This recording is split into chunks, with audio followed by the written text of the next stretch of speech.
Oui, mais il n'y a pas eu que l'école Estienne. Disons, l'école Estienne, c'était l'école de l'édition, du livre. Après, bon, j'ai fait une année à l'école des arts appliqués à Paris, et après l'école normale supérieure, dans dans la section scientifique et artistique. Et après, 3 ans après, je me suis retrouvé dans la vie. Alors, comme j'étais formé pour être enseignant, j'ai choisi de faire autre chose. C'est-à-dire, pour gagner ma vie, parce que j'étais marié, j'ai choisi de travailler dans la presse et dans l'édition. Parce que c'était mon métier, je savais le faire. Et puis en même temps, ça me laissait une liberté totale. J'avais une autonomie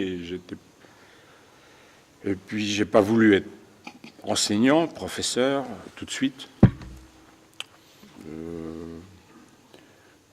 Je voulais un peu avoir un champ, une espèce de vide pour à la fois être libre et puis me confronter au monde du travail, puis vivre avec des gens. Le travail avec la presse, le travail avec l'édition, ça avait à voir avec l'art? Ben, pas forcément, parce que je faisais aussi bien de la mise en page de Goemio, du journal photo, des livres très techniques, par exemple. J'ai travaillé pour Siemens, par exemple, où je faisais la mise en page pour des machines, pour des tracteurs, des bulldozers, ou du matériel électronique. C'était à la fois, à l'époque, hein, c'était très manuel, la mise en page. Bon, il y avait bien sûr qu'il fallait un savoir-faire quand même. La mise en page, c'est de l'organisation, c'est une architecture. L'art, il n'y avait pas besoin de penser réellement, mais enfin, il faut quand même connaître le boulot, quoi. Il faut connaître à la fois la technique et c'est à la fois une espèce de passion vitale, une passion intérieure et puis une obsession, l'obsession d'être éditeur aussi, tout en étant conscient que c'était très difficile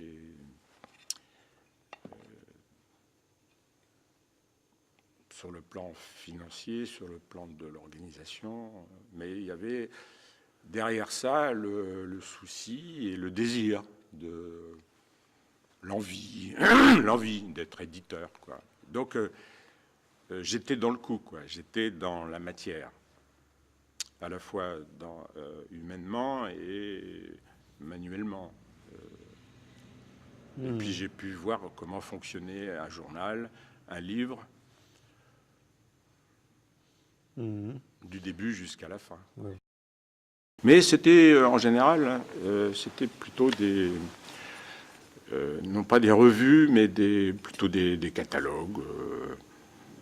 C'était assez varié. J'ai même travaillé pour Caterpillar. Et ça m'amusait beaucoup parce qu'il y avait aussi, le Caterpillar, il y avait la couleur jaune. Donc il y avait, pour moi, c'était un objet qui... ça m'amusait de travailler, de mettre en page des bulldozers, des grues. Et en même temps, il y avait l'aspect humain, et comme à une certaine période, j'étais directeur artistique d'une imprimerie intégrée, donc j'avais à la fois le contact avec les commerciaux et puis le patron le patron de la boîte qui me donnait des indications et ses désirs. Bon, donc il fallait que je réponde à sa demande, c'est-à-dire vendre un objet. Donc j'étais en contact avec l'ensemble. J'avais la chaîne du début jusqu'à la fin, jusqu'à l'impression. Le travail artistique, évidemment, ça se passait le soir et le dimanche. C'était très dur. C'était très dur, mais je connaissais les enjeux. C'était un choix. Je savais que manier les deux était difficile. Mais en même temps, ça me confrontait et surtout, ça m'évitait ce qu'on appelle vulgairement la solitude de l'artiste, quoi. C'est-à-dire que ça m'évitait d'être l'angoisse de l'atelier, surtout quand à 25 ans, quoi, c'est angoissant de se retrouver tout seul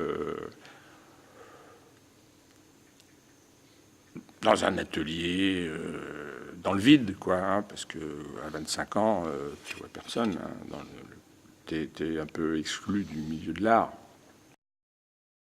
Comme je me suis exprimé précédemment, là, je viens d'une formation très rigoureuse.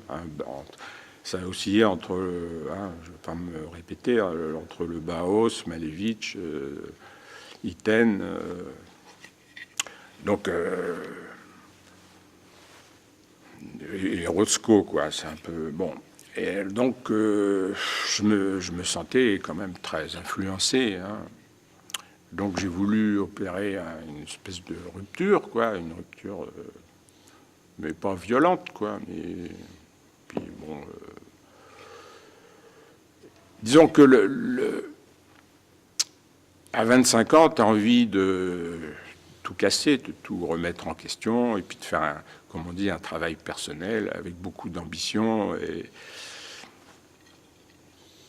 d'idéalisme, quoi. Bon, on sait bien que maintenant, avec le recul, c'est pas possible, quoi. On se répète, on imite. Soit on imite, soit on fait du sous Malevich, ou du sous Rothko, ou du sous Yves Klein, etc. Donc j'en avais conscience. Donc j'ai effectué aussi des ruptures, quoi. Soit je me suis arrêté de peindre, comme tu disais, soit pendant un an ou deux, j'ai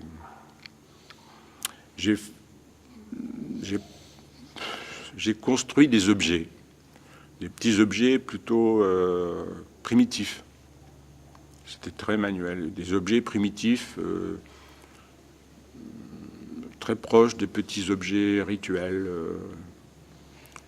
avec des matériaux très très très simples, c'est-à-dire le bois, un peu de métal, et puis de la ficelle et de la cire. Mais pas de peinture industrielle. La cire colorée, le noir, des rouges, des bruns, et la couleur de la ficelle. Par contre, le bois entouré trempé dans la cire. Des choses vraiment très...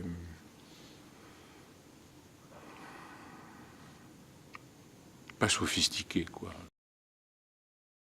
Par contre, je dessinais beaucoup. Mais, alors, quand je parle de rupture, il y a ne pas peindre ou évacuer la toile, tout ça, la toile, le châssis, etc. Et puis, j'ai eu une période en 76 aussi, où là, j'ai voulu vraiment m'échapper de cette obsession de peindre. Et ça fait partie du hasard de la vie. Toute ma vie est née de hasard. Après, que ce soit des rencontres importantes ou des galeries, tout ça, les expos, etc. Toute ma vie, c'est les hasards, les amours, les voyages. les rencontres fortes, les émotions. Et j'ai rencontré une amie qui a été mariée à un cultivateur. Et puis, il ne faut pas nier ses origines. Je suis à la fois le petit-fils d'un directeur d'école, ce qui est très pesant, et le petit-fils d'un paysan. Donc je viens un peu... Donc sans rien y connaître, il y avait quand même l'attrait, quoi. L'attrait de la terre, la nature, les machines agricoles, le tracteur, etc. Ça m'a pas quitté, quoi. Et puis tout d'un coup, j'ai décidé, il y avait l'amitié et puis l'affinité, les affinités, avec cet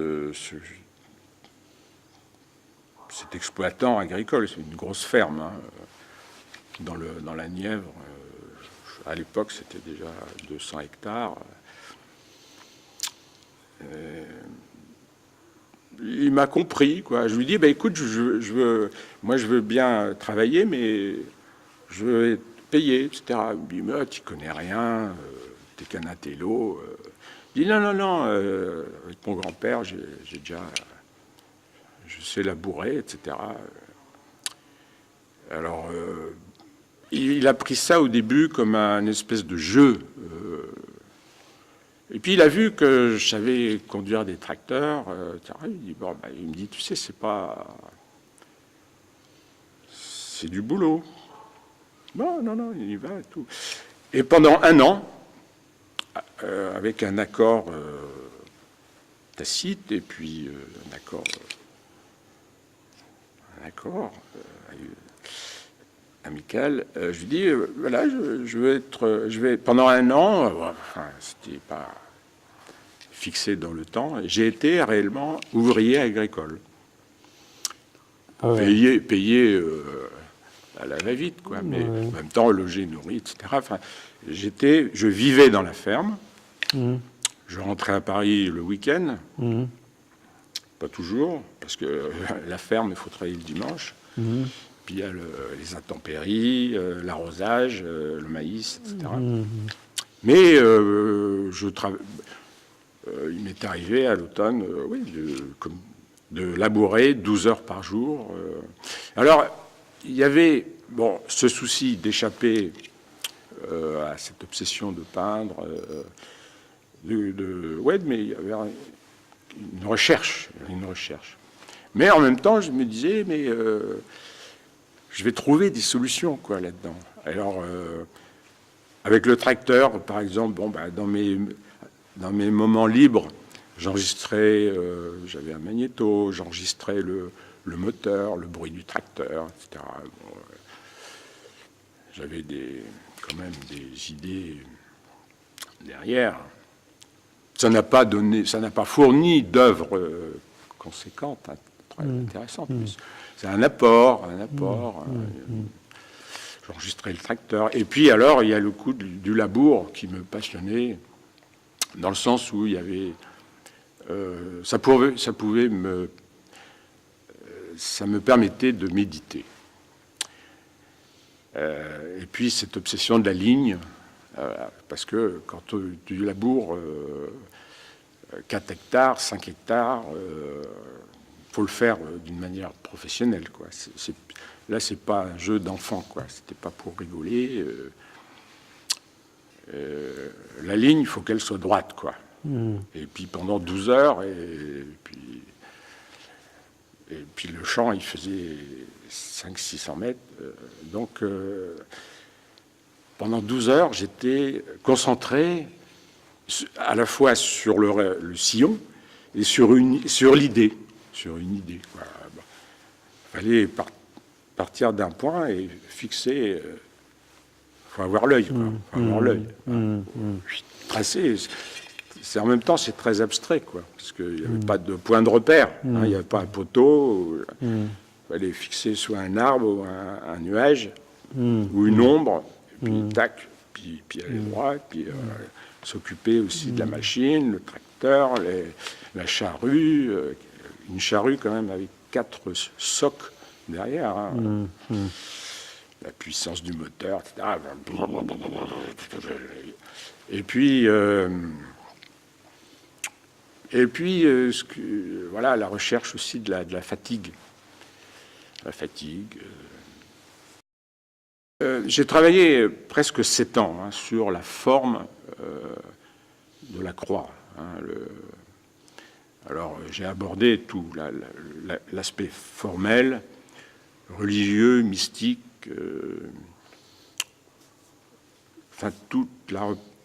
quasiment toute la panoplie de la représentation de la croix. Des croix, plutôt des croix. Donc, ça part du carré jusqu'au... passant par la croix de Saint-André, puis toute une... Enfin, oui, bon, parce que j'ai fait mes études aussi sur la Crète et tout ça, donc... bon, il y avait des formes aussi qui, 10 ans avant, m'avaient vraiment... enfin, c'est plus qu'interrogé, quoi. Pourquoi en Crète... déjà, on traçait des croix sur des pins qu'on a retrouvés, etc., ou des bouts de pierre, etc. Donc évidemment, j'ai abordé le symbolisme, et puis je me suis aperçu très vite que la croix n'était pas un symbole universel, quoi. Enfin, ça l'est, mais ça l'est dans le sens où ça délimite un centre, un centre de quelque chose. Enfin, c'est quand même une forme qui a certainement occupé l'être, peut-être même au début de l'humanité, enfin peut-être. Puis il y a eu les écrits, etc. Moi les écrits de Malevich, évidemment, ça m'a marqué. Après, je m'en suis détaché et je l'ai retrouvé. J'ai relu Malevich en 80. J'ai vu autre chose, mais en même temps, oui, la croix chez Malevich, ça m'a marqué, quoi. Donc là, on a... oui, c'est ça. Donc, mais on n'a pas terminé sur les petits objets rituels, quand même. Alors, c'était très intuitif, hein, il n'y avait pas de destination. Enfin, j'ai quand même pratiqué... Si, je me suis beaucoup intéressé aux rituels de différentes... Enfin, sur le plan... enfin, j'en ai vu. Hein, j'en ai vu aussi. C'était assez livresque, hein, mais... Je m'inventais des rituels. Donc avec mes petits objets que je créais, soit en bois, soit en argile, j'ai utilisé beaucoup des croix en argile, mais non cuites. Donc je m'inventais des rituels. Par exemple, ça c'est l'époque, il y a des documents, je faisais des photos de ce que je faisais, mais c'était bon, maintenant on parle de performance, qui est une forme artistique. Je ne le faisais pas dans l'expectative, dans le désir de faire des performances, puisque c'était en fait des actions très solitaires. Personne ne me voyait. Les photos que je faisais, c'était des constats, mais on ne me photographe, ou très peu. Il y a eu très peu de photos de moi en train d'agir, ou alors c'était mon frère, qui est photographe, qui me prenait en photo, mais c'était des constats, ou des amis dans les voyages. Et alors, bon, il y a eu une période où pendant 1 an ou 2, donc je fabriquais des petites croix en argile. Et l'idée, c'était une idée très idéaliste, hein, c'était de déposer des croix dans des lieux stratégiques ou symboliques. Et en pensant, mais j'ai écrit ça d'une manière très amateur aussi. J'avais cette espèce d'idée un peu idéaliste, quoi. En déposant des croix en argile, comme ça, dans des lieux, j'allais réunir des idées, j'allais réunir soit des peuples, soit des continents. Mais il y avait une méthode. Par exemple, à Paris, je déposais, j'avais des espèces de classifications. J'ai fait des livres avec ça, donc c'était classé, mes petites actions solitaires. Alors, par exemple, à Paris, je déposais mes petites croix à toutes les gares de Paris. Alors, c'était la section gare.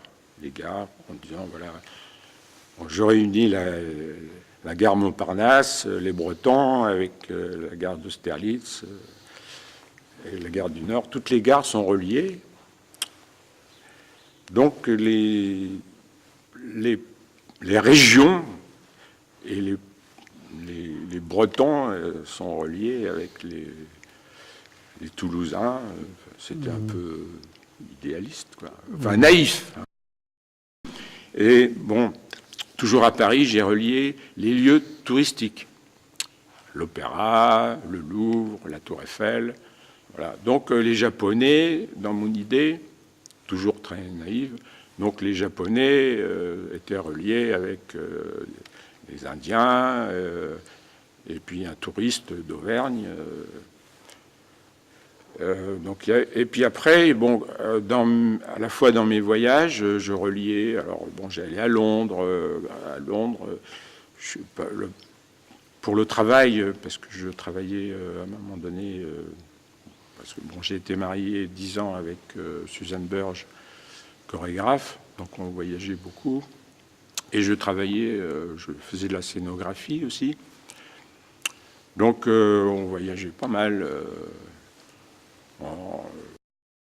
Le ballet des bulldozers, c'était à Aix-en-Provence. Mais là, c'était professionnel aussi. Hein, c'était professionnel, j'étais payé. Enfin, on se payait un peu, quoi. C'était en 83. D'accord, donc c'est beaucoup plus tard. Mais là aussi, dans cette production, il y avait le souci aussi de travailler en dehors du champ de l'art, de la peinture traditionnelle. De toute façon, à l'époque, il n'y avait pas les galeries et tout ça, quoi. Donc, et puis je vivais non seulement avec une chorégraphe, mais je vivais entouré de danseurs et de danseuses. Donc c'était un autre milieu, quoi. En tant que, disons, décorateur, scénographe, j'ai fait à la fois ce qu'on appelle des rideaux de scène, hein, c'est-à-dire un peu classique, enfin, des rideaux, enfin, ouais, des grandes peintures, 12 mètres de haut sur 15-20 mètres, tout ça, bon, des peintures, etc. Et à Aix-en-Provence, on avait travaillé sur l'aérodrome, et le ballet, enfin, la chorégraphie était... que ce soit le public et les danseurs étaient sur la piste. Bon, il y avait des strapontins, tout ça, et bon, il y avait toute une organisation. Et moi, mon travail de peintre, de scénographe, était également dehors. Donc il y avait une confrontation avec les intempéries. En plus, là-bas, le vent, ça souffle très fort. Donc j'avais à la fois fait une énorme peinture sur un hangar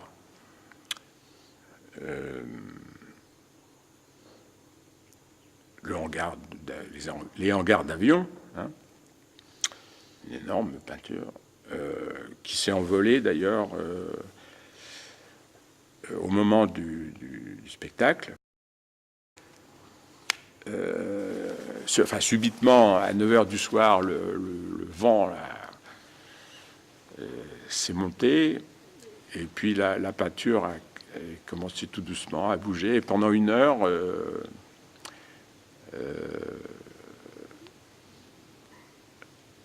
la peinture se soulevait, se déchirait, et à la fin, elle s'est déchirée totalement.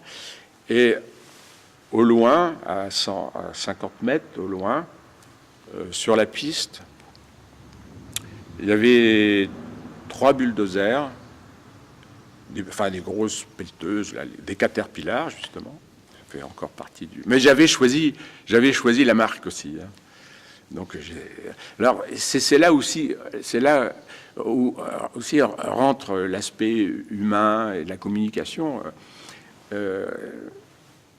Donc, on était basé à Aix-en-Provence, et puis j'avais repéré la concession Caterpillar à Marseille. À l'époque, j'avais aussi un certain culot aussi. Hein. Bon, je suis allé les voir, j'ai dit, voilà, je suis un jeune peintre, j'ai envie de faire un ballet avec vos... Je connais vos machines, puis j'aime ça, le bruit, les mouvements, je connais le fonctionnement de vos machines, etc. J'ai envie de faire un ballet avec vos machines, mais neuves, des belles... Du oui. Oui, ils m'ont dit oui. Oui, mais bon, ça coûte, combien ça coûte, etc. Oh non, rien, on va vous amener des remorques, on vous apporte ça. Je dis oui, mais ce que je voudrais, c'est que les conducteurs, parce que moi je ne sais pas conduire un bulldozer, est-ce que, parce que j'ai une idée quand même derrière la tête, est-ce que vous avez des chauffeurs qui pourraient exécuter un dessin au sol, un balai? Oh, il me dit oui, pourquoi pas. Oui, mais vous savez, c'est le soir. C'est le soir, c'est à 9h du soir, c'est le samedi. Mais on a un petit budget, on peut s'arranger, on peut payer un peu. Bon, d'accord, oui, ils vont le faire, tout. Donc, ils m'ont amené les remorques, ils ont apporté les bulldozers sur les remorques. Et puis, j'ai expliqué aux chauffeurs ce que je voulais. Et ils m'ont dit, oui, pas de problème. Parce que tout était réglé, tout était sur papier. Je leur dis, voilà, est-ce que ça vous amuse de faire des lignes, de traverser l'espace, de vous croiser? Mais c'est minuté, hein. Je leur dis, oui, il n'y a pas de problème. Parce que c'est des gens précis, hein, les conducteurs de machines, de grues, et tout ça. Donc, derrière les danseurs, il y avait le ballet qui était très précis. Mais c'était des lignes, quoi, des traversées d'espace un peu. Après, j'ai découvert, par hasard, après j'ai découvert justement toute la chorégraphie de Lucinda Child, par exemple. Etc. Si, j'avais vu. J'avais déjà rencontré Bob Wilson, tout ça, Philippe. Et donc, c'était pas innocent, quoi. J'avais un peu copié, quoi. Hein. Et alors, tu parlais des bulldozers, du balai au sol, mais il y avait un balai, en même temps, un balai au ciel. Donc, j'avais 2 avions basés sur l'aérodrome, qui effectuaient aussi un balai très abstrait au sol. Un balai très, très précis. Alors là, ça a demandé un peu plus de temps. Mais c'est pareil. Donc, ce qui était intéressant aussi, c'était tout le contact humain, quoi. Donc, j'avais discuté avec les pilotes. On avait discuté de l'économie aussi. J'ai dit, on ne peut pas vraiment vous payer, mais on paye l'essence. Hein. Je connaissais... Toi qui es pilote, quand même, parce qu'on a fait il y avait les essais, il faut faire des essais, etc. Donc, On avait un petit budget quand même hein, pour le carburant. Donc il y avait 3 ballets en même temps. Les danseurs, les caterpillars au sol et les avions qui traçaient des lignes invisibles. Quoi. C'était quel type d'avion? Des petits avions que tu connais, des rallyes, des rallyes. Justement, des avions assez lents, mais ils étaient en contact avec la radio. Moi, j'étais en contact avec la radio au sol, etc. Et bon, pour tracer une ligne, il faut partir de 2 km, donc c'était toute une organisation très technique. En rapport avec la tour de contrôle. Et puis à 2 km, je leur disais, bon, ça y est, vous pouvez démarrer, là, tac, tout de suite. Et hop, 1 minute après, hop, les gars, ils passaient, ils faisaient tchouf, ils traçaient une ligne. Et puis l'autre, à 2 km plus loin, au nord, au sud, tac, hop. Et tout ça par radio. De la peinture, dans le sens où il y a... C'était quelque chose de visuel. Et en même temps, il y avait le bruit, la couleur. Mais bon, la peinture, c'est pas que de la couleur. Mais le ciel, c'est... Enfin, il y a plein de couleurs dans le ciel, quand même. La peinture... Et du dessin. Et du dessin. Absolument, oui. La peinture qui s'est déchirée, il y avait quoi? Qu'est-ce qui était représenté? Qu'est-ce qui était représenté? Un pilote. Un visage... bon, c'était figuré, figural, pas très figuratif, mais la tête d'un pilote avec son casque et puis ses lunettes, un pilote d'avion, quoi. Mais un visage, mais très, très enlevé, quoi. À l'époque, d'abord, je ne voulais pas avoir d'atelier, et puis je n'en avais pas besoin. La peinture dont on parlait, je l'ai exécutée, je l'ai peinte dans le hangar d'avion. La nuit, évidemment. Disons que j'en ai eu plusieurs par intermittence, quoi. C'était par nécessité, quoi. D'abord, dans les années 80, j'étais quand même assez pauvre. Donc, soit j'ai toujours utilisé, par choix, des endroits désertiques et industriels. Donc, ça m'est arrivé un peu aussi. C'était très banal à l'époque, c'était très commun. J'avais squatté aussi un garage abandonné, un garage Renault, enfin un garage de voiture. Mais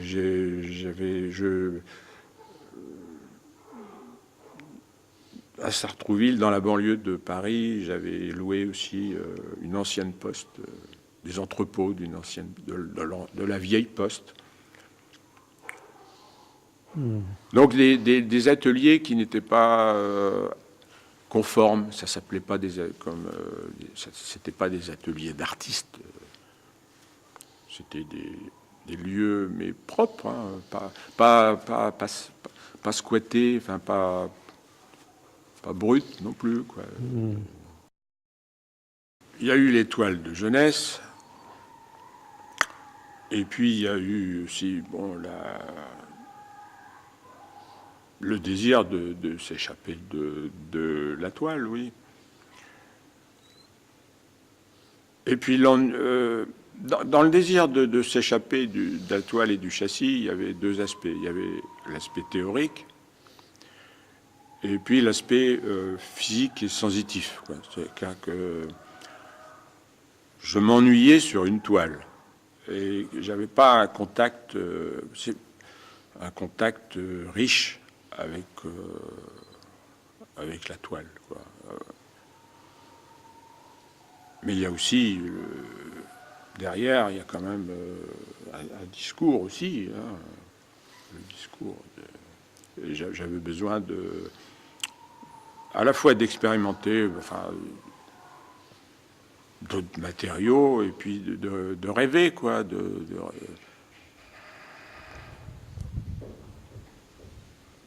puisque tout à l'heure je parlais de construction d'objets rituels, très manuels, ou de la ligne du labour, pour moi, c'était de la peinture dans le discours et dans le vécu. Et dans la toile, c'était une espèce d'ennui. Et puis, c'était pas le souci de ne pas faire comme les autres. Ça partait à la fois d'une réflexion théorique et puis d'un ressenti, quoi. Moi, il faut que j'ai du plaisir, de l'émotion, une excitation qui vienne de loin, quoi. Exécuter faire pour faire, ça ne m'intéresse pas.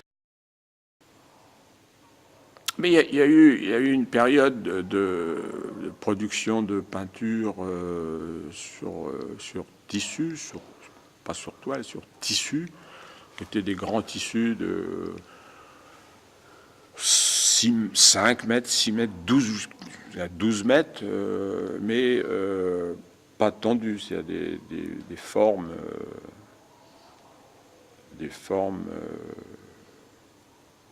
en général ovoïdes, au sol, peintes au sol. Mais très... où je peignais, enfin, il fallait que je marche sur la toile. Il n'y avait pas le respect de la toile sur châssis vertical. Je peignais au sol.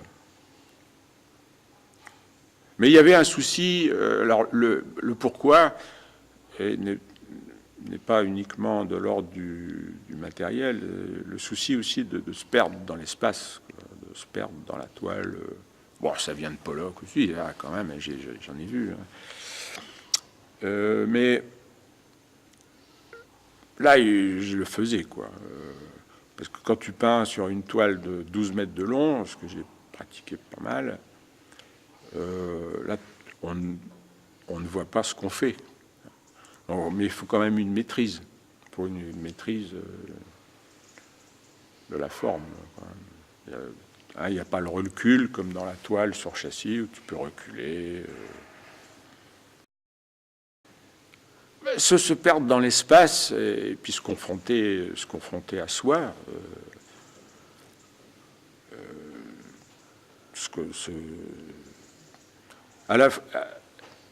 C'est un peu comme quand tu marches dans un désert ou marches dans la forêt, c'est-à-dire que tu as l'aspiration du vide.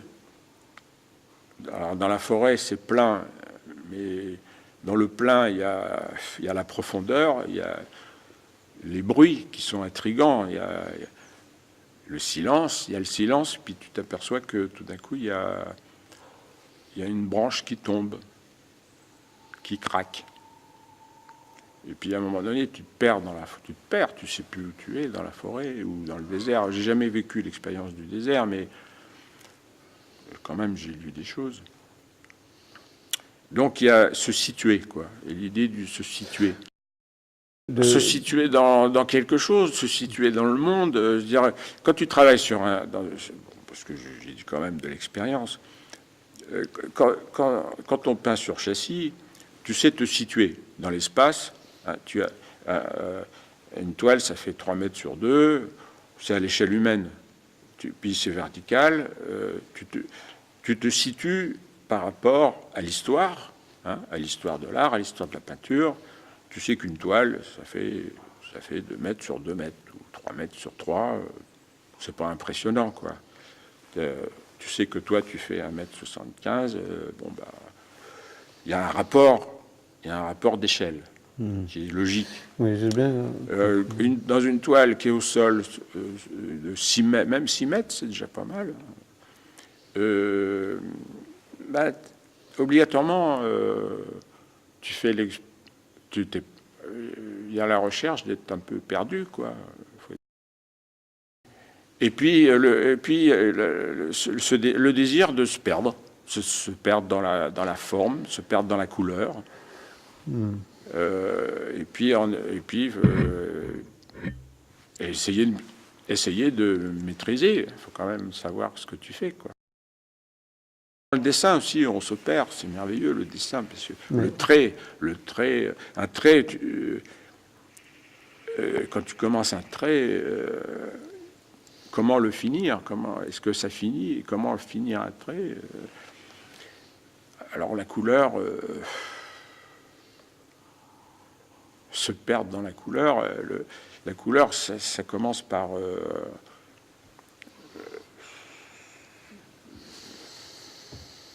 la couleur d'un mur. Si tu es devant un mur, tu es perdu.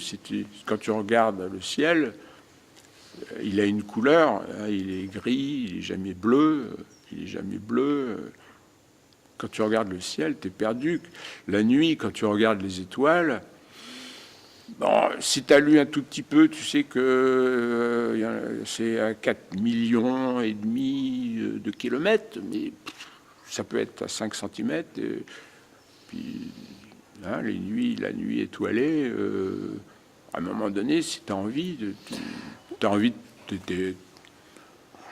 soit tu te réfères à des connaissances, puis à un moment donné, les connaissances,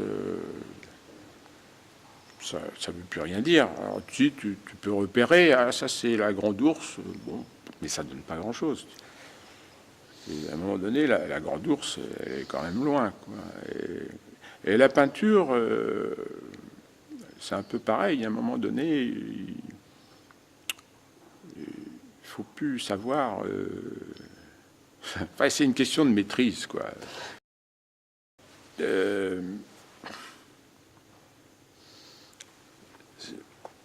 Dans le discours théorique, bon, j'ai fait tellement d'études sur la couleur, sur les théories de la couleur, même le symbolisme de la couleur, et par ailleurs, j'ai un tel amour et une telle fascination pour les couleurs que dans le discours théorique, il y a eu un moment où j'ai décidé que c'était les couleurs qui devaient décider. Donc, par exemple, je ne me souviens plus l'année, au début des années 80, mon travail consistait à avoir une idée. Hein. J'arrivais, la veille, je me disais, tiens, demain ou aujourd'hui, je vais peindre ça. Et puis, il n'y avait rien à l'atelier, parce que je ne travaille pas avec... J'essaie de travailler sans outils. Hein. Quelques pinceaux, 2 ou 3 pinceaux, mais surtout des spatules ou des chiffons. Pas avec les mains. Je suis propre. Mais le travail constituait à aller à l'atelier et puis de commencer par aller au magasin. Et j'achetais de la peinture à la fois en fonction de l'argent que j'avais en poche et puis de ce qu'il y avait au magasin. Je changeais de magasin, soit un grand magasin, soit un petit droguiste. Donc le travail s'effectuait comme ça. Aujourd'hui j'ai 100 balles, à l'époque c'était en francs. Aujourd'hui j'ai 100 francs, j'ai que 100 francs. Je vais dépenser 100 francs. Quitte à pas manger, mais je vais m'acheter pour 100 francs de peinture et puis je vais acheter ce qu'il y a. Alors, peinture mate, peinture brillante, glycéro, bon. Et pareil, s'il n'y avait plus de blanc, ben, je n'achète pas, j'allais pas faire 5 km pour acheter du blanc. J'achetais, si je trouvais du marron, j'achetais du marron. Si c'était trop cher, j'achetais autre chose moins cher. Donc ça, c'était à la fois un discours théorique et puis lié au matériel, à la vie matérielle. Mais c'était une forme de vie, une forme de... C'était un choix. Un choix de ne pas choisir. Mais il y avait une idée derrière, quoi. C'était construit, quoi. En fait, j'allais au magasin en espérant trouver, par exemple, une couleur inconnue. Un vert dégueu, un violet bizarre, ou en même temps, j'avais mes magasins, en disant, et je demandais, mais dites donc, vous n'auriez pas un pot, là, des vieux pots oh là là, oui, j'ai... Justement, il y a un client là qui m'avait demandé des couleurs pour peindre sa cuisine, et puis ça lui plaisait pas, il me les a ramenés. Vous voyez, c'est un vert. Ah, ça me plaît, ça. Donc, je cherchais la peinture visant la couleur qui n'était pas en stock, hein, du gris, du blanc, quelquefois il n'y avait pas de noir. Donc je recherchais ce qui n'existait pas, ou la peinture qui n'était pas sur le catalogue de l'industrie, quoi. La peinture, la couleur née d'un hasard. Ou des vieux pots que le mec n'arrivait pas à vendre. Donc c'était une attitude aussi. Alors, j'allais pas le dire, mais bien sûr, il y a une attitude à la fois très intellectuelle, enfin un peu intellectuelle, et une attitude, c'était une petite forme d'excitation, quoi. Et puis je revenais à l'atelier et puis je peignais avec uniquement les couleurs que j'avais. Et toujours très peu. 3 pots. 3, 4 pots. C'est venu petit à petit. Alors, on me pose toujours la question, alors, et l'avion, et pourquoi tu peins des avions, d'où ça vient, est-ce que ça vient de ton enfance, etc. La passion, tu vois. Je dis oui, je suis passionné par les avions, mais les avions, c'est parce que tout le monde est passionné par les avions, tout le monde.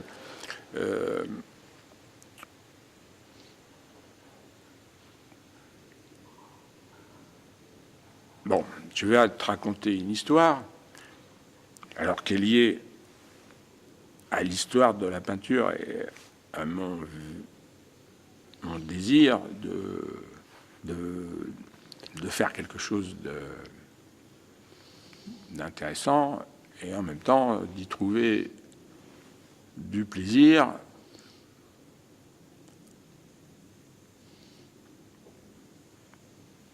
et une émotion, enfin vraie, quoi,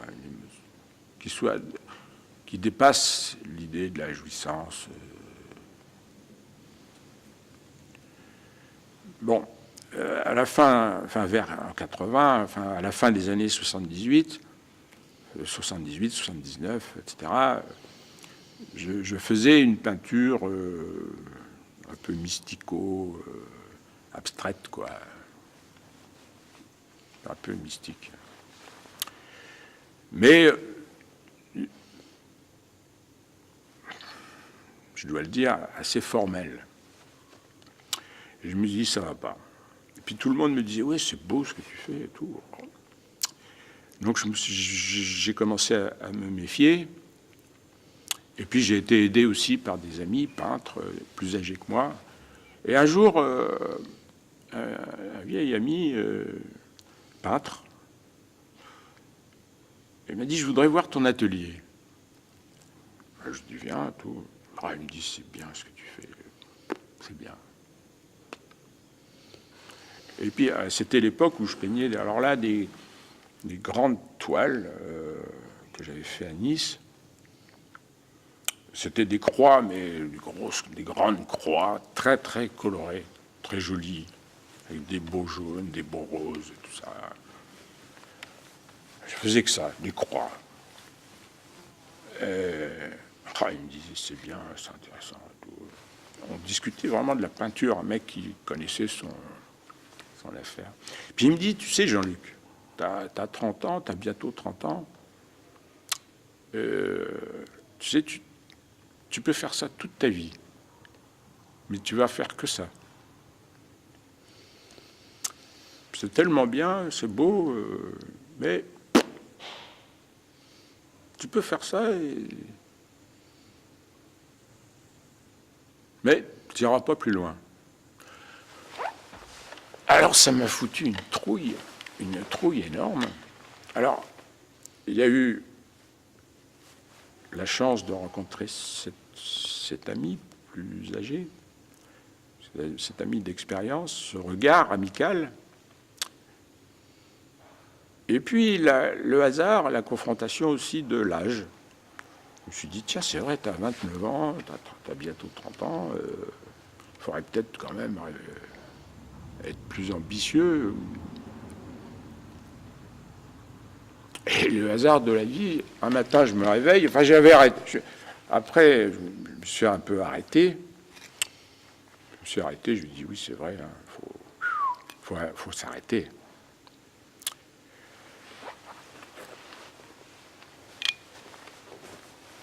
Et donc je dessinais, je travaillais la nuit. Bon, j'étais pas vraiment angoissé, quoi, mais bon, faut arrêter le bazar. Et un matin, en allant chercher mon journal, je vois la première page de François. Ça dépasse l'anecdote. Hein. C'est très mental. Hein. J'avais acheté mon journal et sur la première page de François, le 3 septembre 80 à peu près, un truc comme ça. Première page, on fête l'anniversaire de la traversée Paris-New York en avion, c'est-à-dire Coste et Bellonte. Et puis il y avait la photo de Bellonte et puis la photo de l'avion. Et puis un gros titre, 3 septembre, Paris-New York. J'achète le journal, puis d'autres journaux, enfin, je sais pas quoi, Libé.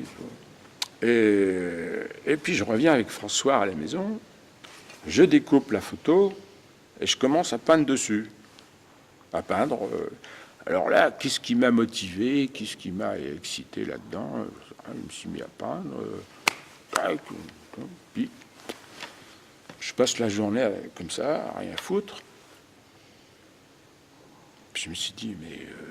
alors, pourquoi tu as acheté ça? Et ça faisait un moment, après ce petit moment d'angoisse,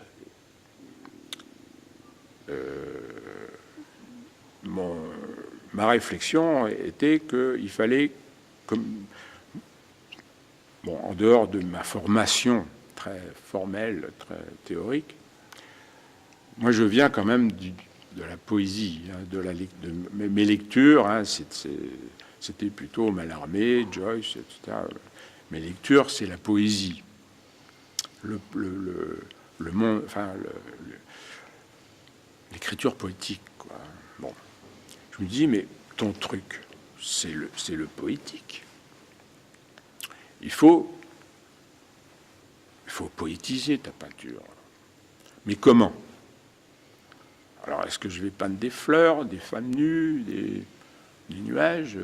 C'est quoi la poésie? Et pourquoi tu as acheté ce journal, François, que tu n'achètes jamais? Et pourquoi tu as peint? Alors, et puis, Bellonte, Coste et Bellonte, parce que la traversée Paris-New York, ça a mis 2 ans, 3 ans. C'était du boulot à l'époque. Il y a eu des casses, il y a eu des morts, tout. Eux, ils ont réussi. Je me suis dit, mais c'est l'anniversaire.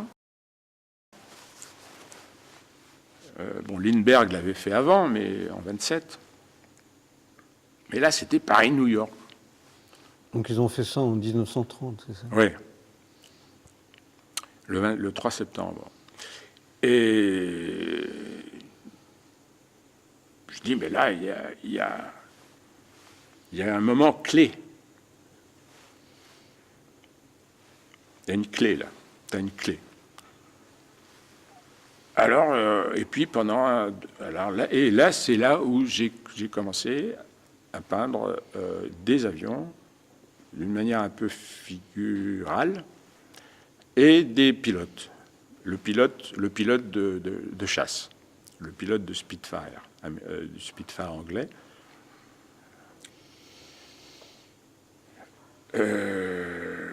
Peint des avions. Voilà. Des petits, grands comme ça, puis des grands, 5 mètres. Et lors d'une expo, je ne sais plus où, du côté de Nantes, à Nantes, alors justement, je peignais dans un hangar d'avion et j'ai aperçu des vieilles pièces, des pièces entoilées, des pièces anciennes entoilées, des ailes d'avion entoilées des années 30, 40, des années 30 justement, dans le hangar, ce qui réparait des avions anciens. Et j'ai fait la relation avion, toile, avion. Je dis, mais le support, pourquoi t'emmerder? Aller acheter de la toile, du tissu, puisque la toile d'avion, on vole dans les avions. Parce que même entoilé, la structure est en aluminium dans un avion. À partir des années 30, justement. Et je lui dis, mais ton support, pourquoi t'interroges, t'es inquiété sur peindre, parce que l'idée le boulot du peintre, c'est peindre avec, mais c'est peindre sur. Mais sur quoi? Alors, Yves Klein avait trouvé la combine,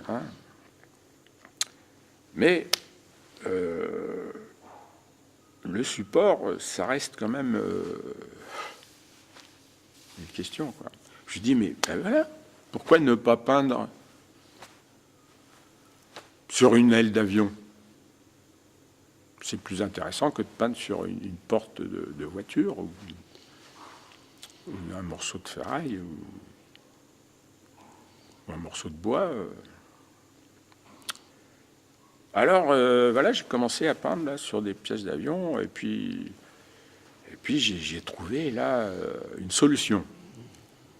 Et puis je me suis mis à acheter des petites pièces. Et puis là, mon atelier était à Nice. Et puis l'obsession, le fantasme est apparu. C'était au début des années 80. Je me baladais à l'aéroport de Cannes et le fantasme est apparu. Je dis, mais pourquoi tu n'achèterais pas un avion? Tu as du fric, parce qu'à l'époque, je commençais déjà à vendre. Tu as du fric, ce serait marrant d'acheter un avion. Et alors, je commence à discuter avec les mécanos de l'aéroport et puis le direct patron. Je dis, mais ça coûte combien un avion?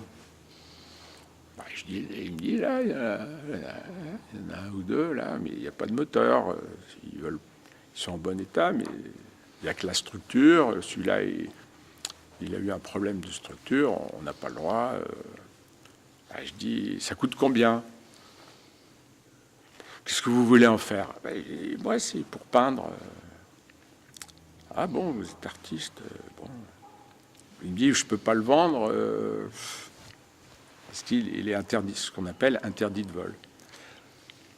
Et, moi, je vais le vendre à la ferraille, mais ça se vend pas cher. Il dit, combien? Il me dit, je ne sais plus, ça faisait, je sais pas, 10 000 francs. Et je dis, j'achète l'avion. Donc je me suis retrouvé avec un avion.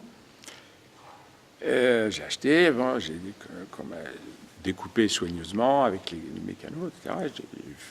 Voilà, j'ai fait une expo avec, et puis j'en ai acheté un deuxième. Et puis après, j'ai acheté du matériel militaire par tonne, quoi. Voilà. Donc il y a eu, et puis après, il y a eu ce plaisir et cette nécessité du stockage. Comme un écrivain, il stocke les livres parce qu'il faut qu'il lise tous les jours avant d'écrire. Et moi, j'ai besoin de cette espèce de masse de stockage, de forme et de matériaux qui est l'aluminium. Et dès les débuts des années 80, l'aluminium, pour sa texture, le toucher et sa couleur, hein, la couleur grise, mais qui n'est pas grise, hein, puisque... Hein, rien n'est gris, rien n'est blanc, rien n'est noir, hein, dans la vie. Et puis je me suis aperçu qu'il y avait une multitude de couleurs d'aluminium, des aluminiums brillants, mat, et puis bon, avec le reflet, etc., c'est jamais blanc, c'est jamais gris, quoi. Comme dans les rapports humains, hein, c'est jamais moyen, hein. Dans l'amour... ça marche pas. Enfin, faut pas que ce soit gris, quoi. Et c'est devenu mon matériau, et je me suis aperçu que il y avait un aspect pour moi très sensuel, très physique, que tout d'un coup je me suis dit, enfin, j'avais du plaisir à le poncer, le toucher. J'ai découvert que c'était comme une peau très douce, très douce, hein, comme la peau d'une jeune fille, beaucoup plus sensuelle qu'une toile qui est rugueuse, ça fait du bruit, tout, c'est mou. J'ai aimé ce matériau, j'aime le... Puis c'est léger, j'ai dit, mais c'est ça ton matériau, c'est formidable, Voilà. Donc il y a eu, au départ, c'était très mental, c'est passé par le sensuel, et puis maintenant il y a une espèce d'unité, quoi.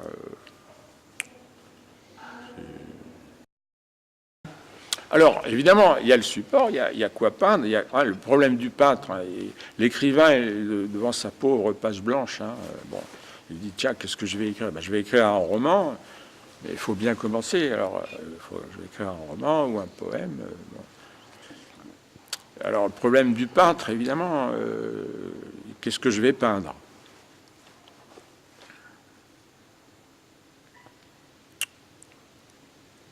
Donc, oui, je peignais des... Bon, au début, c'était des moteurs.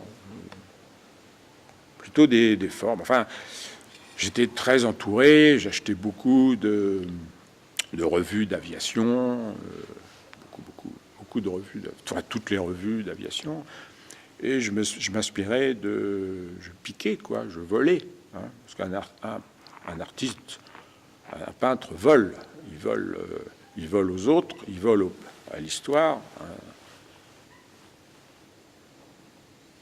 Le peintre vole des formes, il vole les vieux, il vole les morts. Hein. On peint sur de la peinture.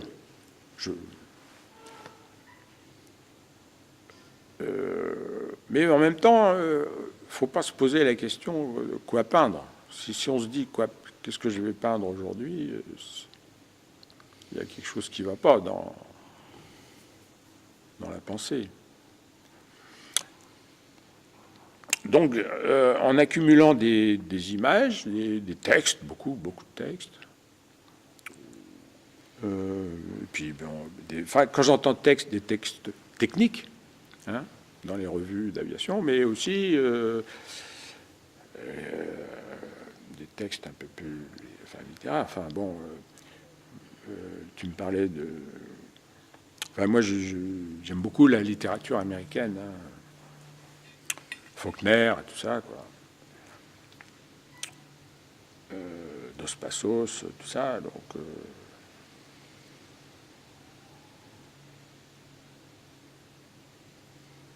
dans la littérature, tu trouves... ouais, c'est très riche, hein, chez Faulkner. Et ça t'inspirait pour peindre des choses? À la fois des images ou des mots. Hein, les mots, des images. J'ai même écrit un dictionnaire français-anglais d'aéronautique. Parce que j'étais, enfin je suis toujours, fasciné par le vocabulaire technique de l'aéronautique. Que ce soit, parce que c'est très riche, très riche, que ce soit en français ou en anglais, parce que ça devient très poétique. Bon, je ne vais pas rentrer dans...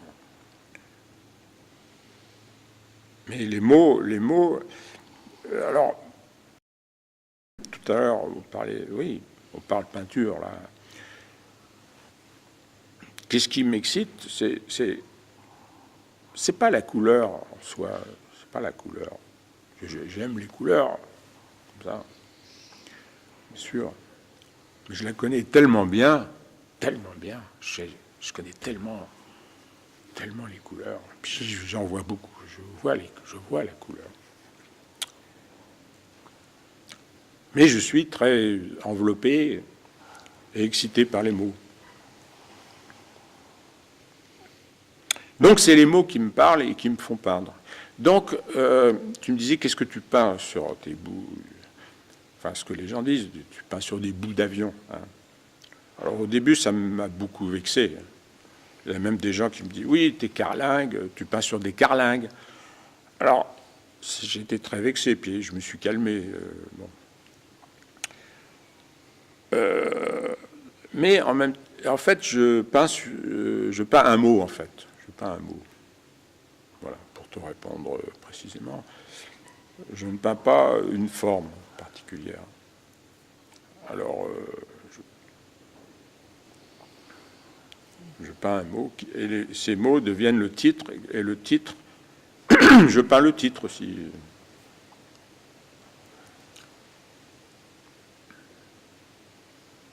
En général, le peintre met un titre à ses tableaux.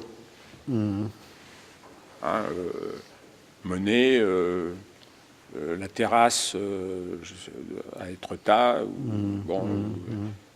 etc. Ou je sais pas moi, le Titien, non, le Tintoret, c'est Vénus, surprise par Vulcain, etc. Bon, il met le titre après.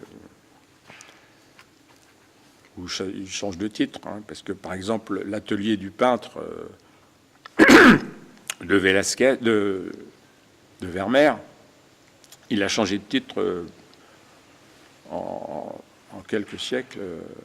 Il a changé de titre. Un jour c'était l'atelier du peintre, un jour c'était l'autoportrait de Vermeer, et un siècle après ça s'appelait la leçon de peinture. Hein, donc.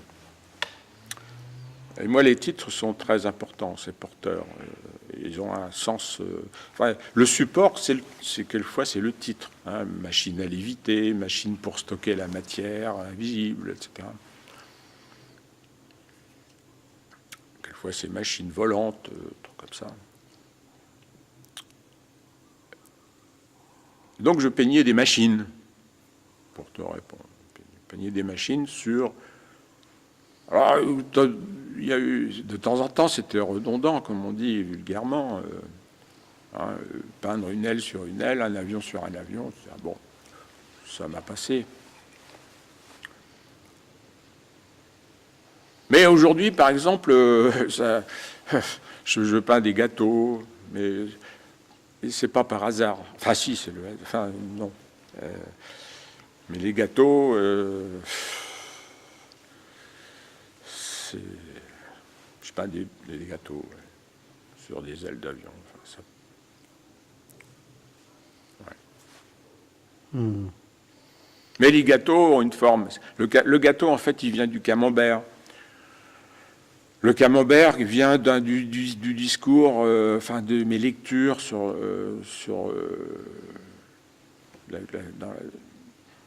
je lis beaucoup, je rencontre aussi des astrophysiciens, etc. J'ai découvert que les astrophysiciens qui s'expriment uniquement par chiffres et par des nombres ou par des formules très complexes pour nous, bon, des chiffres. Eux, ça les intéresse pas, la voie, enfin, la grande ours, tout ça, ça leur dit rien. Eux, c'est M314. C'est une étoile particulière ou une galaxie. C'est des chiffres. Mais quand ils s'expriment en public ou quand ils publient, quand ils écrivent, je me suis aperçu que les astrophysiciens s'exprimaient par métaphore. Alors, pour nous faire comprendre, parce que l'avion, c'est pas innocent, hein, l'utilisation de l'avion, c'est pas innocent. Hein, un avion vole. Hein, bon. Donc ça fait bien longtemps que j'ai fait cette relation entre l'espace et qu'est-ce que l'espace, hein. Donc je me suis entouré de lectures d'astrophysiciens, et puis j'en rencontre. Et quand ils s'expriment verbalement, il faut bien communiquer, hein, parce que faut bien s'exprimer.